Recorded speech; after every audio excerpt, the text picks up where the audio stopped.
Nah, Mas Getu ini pengalamannya dahsyat bro. Dia pernah mengajar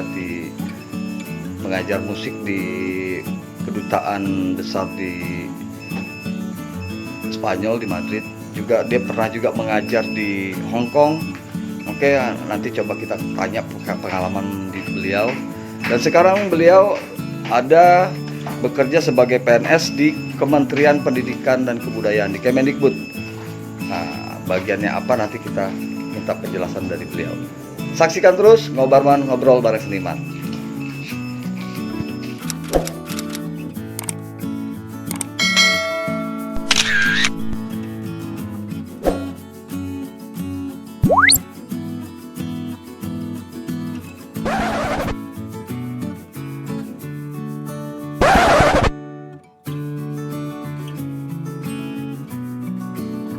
Assalamualaikum warahmatullahi wabarakatuh. Ketemu lagi dengan kami dari Ngobarman. Kami dari Ngobarman Ngobrol Bareng Seniman. Nah, kali ini kita datang dan main silaturahim dengan Mas Getu. Nah, Mas Getu yang mana nama aslinya adalah Mas Gatot Cuwito, yang biasa dipanggil Mas Getu. Mas Getu ini adalah seorang koreografer, sarjana tari, penari dulunya, tapi nggak tahu kena apa gitu, mungkin entah dapat ilham dari mana tiba-tiba membelot nih, dia membelot ya, ibarat sebuah pasukan membelot menjadi seorang pemusik gitu. Walaupun ya nggak jauh-jauh sih sebenarnya, ada hubungannya sih sebenarnya, tapi kita cari tahu dulu kenapa kok dari penari menjadi ke pemusik. Nah, kemarin kan Bang Atin, kalau Bang Atin itu dari pemusik dari kecilnya tiba-tiba jadi penari dan menjadi koreografer. Nah, ini kebalikannya, sarjana tari gitu. Nah, sebelumnya saya mau nanya dulu nih Mas, sebelum ke arah situ nih, kok Mas dipanggil Mas Getu itu kenapa gitu loh Mas? Nah, seru nih. ada sejarahnya itu, memang ada sejarahnya. Jadi saya asli Kediri. Kediri itu produksi tahu kuning sama geduk pisang. Jadi setiap libur kuliah itu saya pulang, itu banyak yang pesan geduk pisang, ada yang pesan tahu kuning. Nah, lama-lama dipanggil geduk, itu sejarahnya di situ tuh. Gitu, sering bawa geduk Geduk pisang itu ke kampus tuh Mas? ke kampus ya, banyak yang pesan itu karena enak kan, legit kan, itu asli dari ke apa, diproduksinya di Kediri itu langsung ke yang punya itu, jadi jadi bukan di terminal, bukannya langsung di pabriknya, itu dekat rumah. Jadi Gatot mana? Gatot Getuk. Geduk. Akhirnya Akhirnya geduk, geduknya itu sejarahnya di situ. Itu cukup menarik ya. Jadi mungkin selama perjalanan Mas Getuk kuliah itu mungkin buat menambah biaya jajan kali ya Mas ya, dengan jualan getuk itu ya kan. Bukan itu jualan. Apa tuh? Pesanan. Titip aja. Oh, titip. Titip. Oh, berarti oleh-oleh lah. inspiratif banget gitu. Paling nggak bisa menjadi usaha sampingan sebenarnya tuh Mas. Dari nama itu jadi tren. Jadi tren sampai sekarang. Namanya geduk, bukan nama aslinya malah. Padahal nggak jualan Enggak getuk. jualan, cuma dipesenin aja setiap libur kuliah gitu. Oke. Nah, bicara tadi ke sisi daripada pendidikan Mas Getu kan adalah sarjana tari ya Mas, Iya, dari iya. ISI Jogja. Ya. Itu tahun berapa Mas? Saya masuk 89. Nah, sebetulnya kalau masuk bener dan waktu itu kan orang tua susah, nggak ada biaya. Sebetulnya saya keluar dari SMA itu 84. Jadi nganggur di Jogja itu selama itu 5 tahun. Oh, 5 tahun. Bener-bener nganggur terus bantu Lulus apa SMA ngiringi. tuh? Iya. Bantu di sana itu ada program 1, 2, 3 resital. Nah, itu bantu di musiknya. Oh, itu belum jadi mahasiswa. Belum. Oh, belum jadi mahasiswa. Belum. Oh, Nah, tapi saya sudah punya bakat minat di tari sama musik. itu karena Dari kecil. keluarga seniman. Iya, Mas, ya. iya, betul. Itu ikut Udah bisa nari, udah bisa main musik itu. berarti mayoritas seniman tradisi ini memang rata-rata berdasarkan adalah dari Turunan. Iya, keturunan. seperti Bang Enton, Mas Getu gitu kan, Ramon sendiri, terus masih banyak lagi lah. Nanti pasti kita akan ajak ngobrol juga. Jadi melanjutkan kakek ke bapak, bapak ke saya. Berarti udah 3 turunan juga. Ya, jadi Sama dengan anak 6 itu laki 2, perempuan 4, semua bisa nari, semua bisa main gamelan khususnya. Kalau saya karena diberi anugerah tangannya nakal, jadi musik se-Indonesia jadi bisa. alhamdulillah. Tapi etnik ya, etnik. Berangkat dari situ barulah Mas Getuk ini Masuk isi ya, isi. 89 ya. 89. Ambil jurusan komposisi tari, jadi pencipta tari. Tetap dites tuh Mas ya? Iya, tetap tes. Jadi komposisi tari itu pencipta tari, jadi koreografer gitu. Kenapa nggak ngambil musik? Waktu itu ya enggak, memang pengennya nari, jadi penata tari gitu pengennya. Pertama itu begitu. Tapi sekarang malah kebelot lagi Iya, balik lagi ke musik. jadi Kan lucu ya kan? Apa istilahnya banting setir ya, banting setir. ya. Banting setir. Nah makanya jadi tidak ada haram atau halal di dalam hal ini karena memang sangat berkaitan ya Mas. Ya, karena tari juga butuh musik. Kadangkala musik butuh penari pelatar gitu. Masih ada hubungannya sih sebetulnya.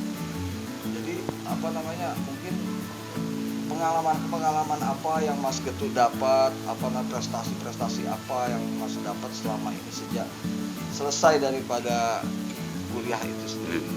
Alhamdulillah, begitu saya banting setir ke musik, nah dari situ itu saya bisa keliling dunia. Alhamdulillah, Asia, terus Eropa, Amerika Selatan sudah sampai paling jauh Chile saya, paling Chile paling jauh. Nah dari situ mungkin, kalau kemarin itu saya tetap jadi penari atau koreografer, Belum tentu ya. belum tentu. Nah, itu karena anugerah tadi, anugerah dari yang kuasa tuh diberi tangannya nakal, ngendang, apa bisa semua di musik. Mas tari juga bisa. Gitu. Tolong dong ceritain Mas, ini apa namanya pengalaman Mas waktu awalnya belajar musik itu. Awal belajar musik tuh dari kelas 3 SD sudah karena di rumah ada gamelan tradisi itu, ya, jadi belajar dari situ. Terus gitar, lambat laun, terus ke isi ada musik Bali, ada musik macam-macam lah. Di situ kenalnya mulai belajar nyoba ke Saraswati, belajar sama orang Bali, terus belajar talempong sama semua orang Sumatera. Kenal semua di isi itu banyak, termasuk orkestra itu termasuk. Tapi saya nggak ke sana, saya tetap etniknya saya. Lebih ke tradisi. Iya, etnik Indonesia Karena terutama. memang etnik kita kaya ya Mas. Iya, Kaya itu. banget ya. Nah, ada itu jadi orang luar itu seneng banget sama etnik itu. Ya, sampai hari ini gitu. Makanya saya nggak bisa meninggalkan musik etnik Indonesia. Nah terus berapa lama perjalanan di Jogja itu setelah ISIS masih berkesenian di Jogja? Saya 89 masuk, saya pengen cepat keluar karena waktu itu pengen cepat-cepat jadi pegawai itu. Tadinya begitu saya lulus malah nggak pengen jadi pegawai. Iya. Ya. Nah, jadi saya 4 tahun lulus, 4 tahun. 93, 94 saya lulus. Saya terus jadi seniman, lalu ada permintaan dari PDK waktu itu belum Kemendikbud PDK, dari konsulat Hongkong ke PDK ke isi, ke institusi, minta terus 10 orang daftar termasuk saya, didaftar, dites di situ. Nah, ternyata saya yang kena. Nah, ketiban campur lah bahasanya. Karena saya bisa semuanya, bisa nembang, bisa nggarap musik, bisa nggarap tari, bisa menari, bisa main semuanya gitu. Akhirnya saya berangkat ke Hongkong 95. Itu berapa tahun tuh Mas? 4 tahun. Oh lama juga ya. 4 tahun. Berarti bisa dong bahasa Cina, bahasa Hongkong. Sedikit. Kalau ada yang bisa belajar bisa ngomong bahasa Taiho, itu bahasa Hongkong, bukan Mandarin ya, Taiho. Itu bisa saya. Kalau Ni hao ma itu Mandarin. Mandarin ya, oh gitu. Oh menarik. Nah itu di Hongkong itu apa mengajar di kedutaan kedutaan kah, apa di universitas atau gimana? Apa dua-duanya? Pertama di konsulat, Di konsulat dulu? konsulat Hongkong. Lalu setelah 1 tahun ada Universitas Hongkong.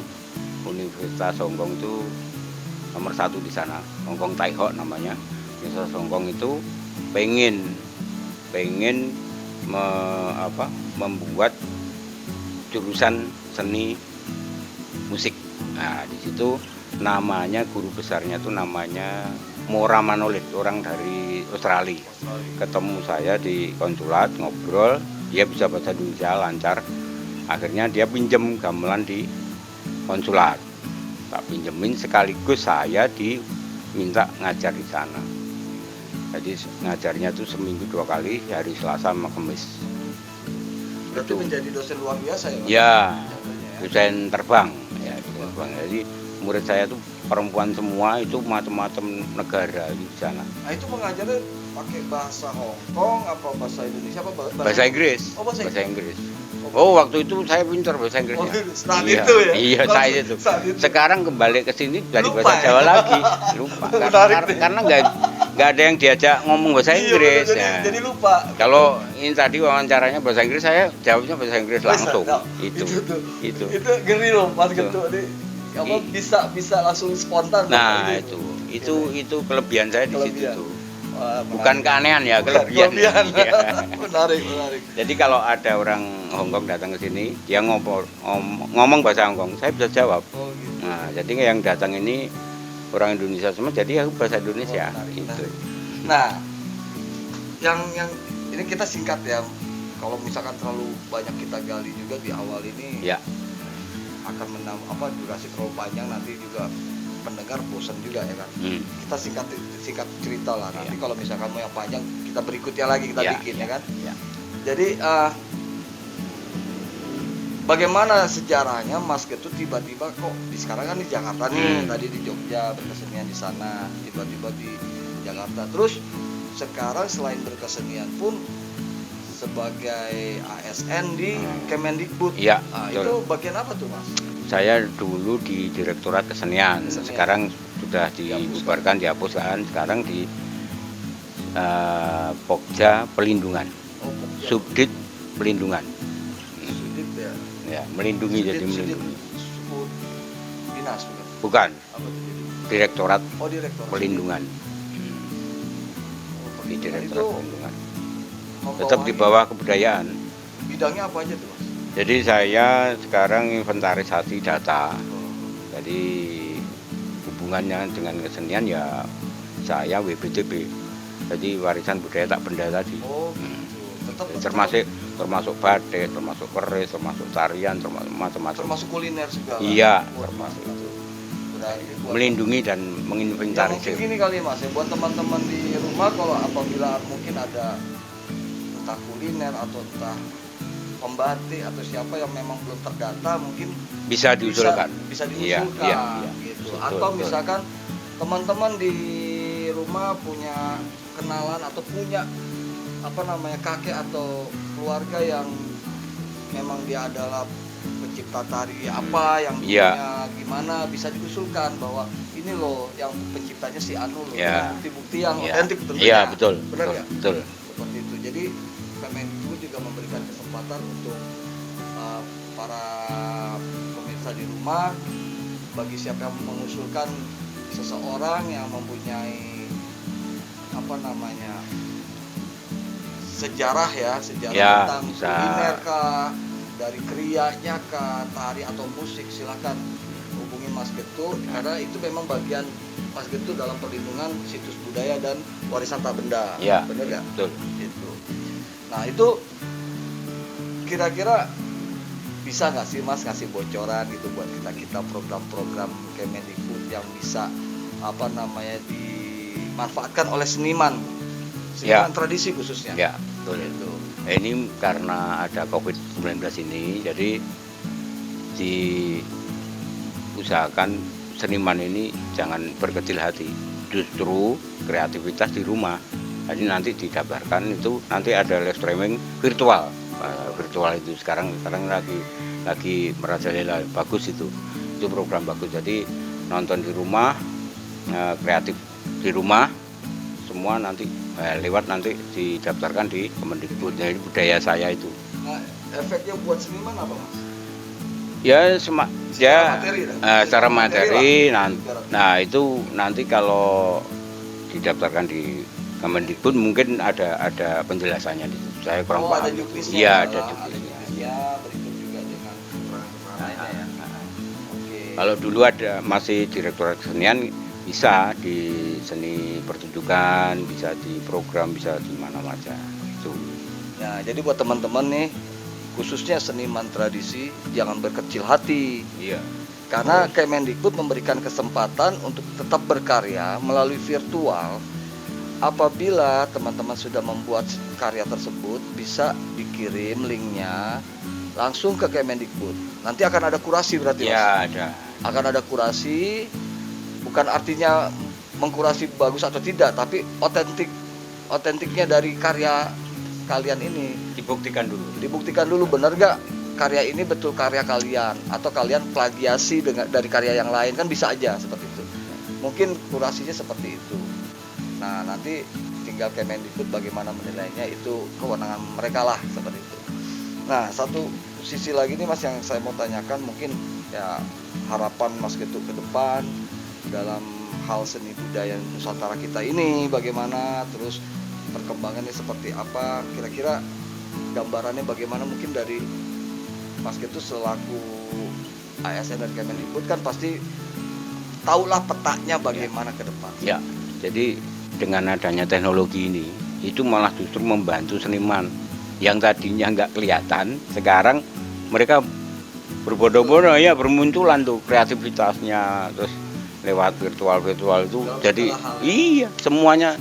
Ya itu terus nanti di YouTube saya udah sering kali ngasih tahu, waktu itu 2016 kalau nggak salah di Sorong sana, itu anak-anak SMA sama di Sulawesi Tenggara di Wakatobi saya kumpulkan semua. Sekarang anak-anak tuh nggak ada yang nggak punya HP. Iyalah. Itu kan. Nah, itu pertama dari dasar saya tanya. Sekarang anak-anak bangun tidur, libur itu langsung HP. Bukan apa-apa. Langsung HP. Langsung Nah, Facebook, langsung Instagram. bahkan saya tanya, kamu dilahirkan ibumu 9 bulan dihamil ya, 9 bulan 10 hari. Begitu lahir sampai hari ini loh. Nah, terus sekarang karena zamannya dia pakai HP ini, bahkan ibunya manggil bersamaan dengan HP-nya bunyi. Saya tanya tuh, duluan mana yang disamperin? HP lah Mas. Nah, itu kan berarti sudah apa ya? Rasa sosialnya sama ibunya pertama. Nanti sama orang lain. Sekarang sosialnya kan pakai kalimat aja, nggak ketemu orangnya. Nah, di situ tuh. Nah, di situ saya ajarkan. Sekarang kalau kamu HP boleh kan, memang zamannya sekarang. Nah, terus apa kegunaannya hanya itu? Ya, itu terus dia nanya, apa hubungannya dengan seni? Kamu sekarang kumpulkan 10 orang, saya bilang gitu, yang kreatif. 1 penata tari, 4 penari, 1 penata musik, 3 pemusik, yang 1 ambil video. Saya bilang gitu. Nah, itu nanti terjadi karya, terus nanti langsung YouTube. Saya bilang gitu. Kamu sekarang bangun tidur langsung internet, langsung HP, kamu bisa lihat dunia. Sekarang pertanyaan saya, kapan kamu dilihat dunia? Saya bilang gitu. Pada bingung semua itu tadinya. 2016 sudah saya kasih tuh. Sebenarnya Mas sendiri nggak tahu bakalan kejadian enggak, ini kan? Tapi insting saya ada ide 2016 di Sorong, 17 di Wakatobi. Saya kasih itu semua. Sekarang kamu bisa lihat dunia loh dengan laptop, dengan HP ini. Saya tanya, kapan kamu dilihat dunia? Itu pun nggak ada yang bisa jawab. Akhirnya sekarang begitu COVID ini baru muncullah virtual. Itu udah lama. Setiap saya kunjungan ke DL ya, dinas luar, mesti saya kasih tahu itu. Boleh kamu main HP, tapi harus tahu kegunaannya. Nah, ini buat teman-teman di rumah nih, ini adalah inspiratif banget. Jadi tolong manfaatin teknologi itu semaksimal mungkin dan sebaik mungkin. Benar gak Mas? Karena kalau kita tidak bisa memanfaatkan teknologi sebaik mungkin atau semaksimal mungkin, teknologi itu akan memakan diri kita sendiri, benar gak? Akhirnya kita lupa sama kawan, lupa sama orang tua.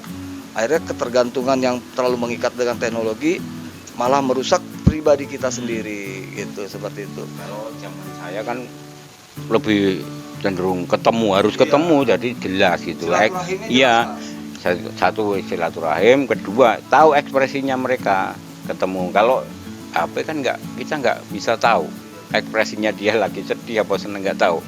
Nah, cuman kalimat saja. Nah di situ tuh akhirnya ya itu adanya YouTube tuh bangga banget saya. Sebetulnya itu harus dimanfaatkan dengan baik, sebaik-baiknya. Kamu kreativitasnya apa, masuk YouTube mesti ada orang. seperti ini. Iya, Ngobrol bareng seniman. Obarman ini top, Marco top. Jadi terakhir nih Mas, apa harapan Mas Getu ke depan untuk generasi muda, khususnya adik-adik nih yang lagi giat-giatnya berkesenian? Dorongan apa buat mereka dari Mas Getu selaku senior, selaku pembimbing atau pendidik kesenian, dan selaku juga ibaratnya operator dari budaya yang dibidangi oleh Kemendikbud sebagai operator toh, ya kan, seperti itu ya kan? Adik-adik harus selalu kreatif yang nakal, tapi nakalnya nakal yang kreatif, bukan nakal sembarangan. Nakal yang kreatif, yang luar biasa. Semua ini sebetulnya semua sudah ada semua, tapi tinggal adik-adik sendiri imajinasinya seperti apa. Lebih liar lagi, tertata, rapi, bagus gitu. Yang penting tidak lari daripada pakem-pakem tradisi. Betul. Ya, mau dibawa kemana, ini tradisi apa, esensinya apa, gerak atau musiknya dikembangkan lebih luas lagi bisa. Karena kita sangat kaya. Untuk adik-adik, karena ini zamannya Anda sekalian. Jadi bukan zaman saya lagi. Saya hanya memberikan sedikit pengalaman saya, ilmu saya ke adik-adik. Mau konsultasi ke sini selalu terbuka. Iya, gratis. 24 jam, 20 jam. Yang 4 jam saya tidur. Oke, terima kasih Mas Getu atau Mas Gatot Dwito. Itulah pengalaman beliau tadi. Sebenarnya banyak banget pengalaman beliau yang menarik yang bisa kita angkat dan kita gali. Cuma berhubung waktu juga ya yang terbatas. Karena terlalu lama juga ntar kalian muak, bro. Jadi dikit-dikit aja dulu. Kalau memang nanti teman-teman masih penasaran, silakan komen di bawah. Tolong dong, aku mau pengalaman Mas Getu diangkat lagi. Kami akan angkat kembali. Jangan lupa tetap simak dan saksikan Ngobarman, Ngobrol Bareng Seniman. Tetap subscribe, like, comment, and share ya. Mau konsultasi silahkan ke sini, datang sini. Mau tari, mau musik, datang ke sini. 20 jam, telepon Mas Getu. Oke, nanti kita cantumin nomor Mas Getu di bawah. Jadi atau Instagramnya atau Facebooknya. Nanti bagi yang mau komen, mau belajar atau bertanya atau konsultasi mengenai seni budaya, tari atau musik, silakan ke Mas Getu, gitu loh. Langsung aja. Oke? Saya begitu COVID ini, saya menciptakan lagu. Judulnya Now, N-O-W, Now. Bahasa Inggrisnya Now, sekarang. Ya.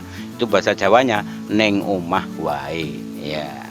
Neng omah wae now. Jadi saksikan terus, simak Ngobarman, Ngobrol Bareng Seniman. Bye.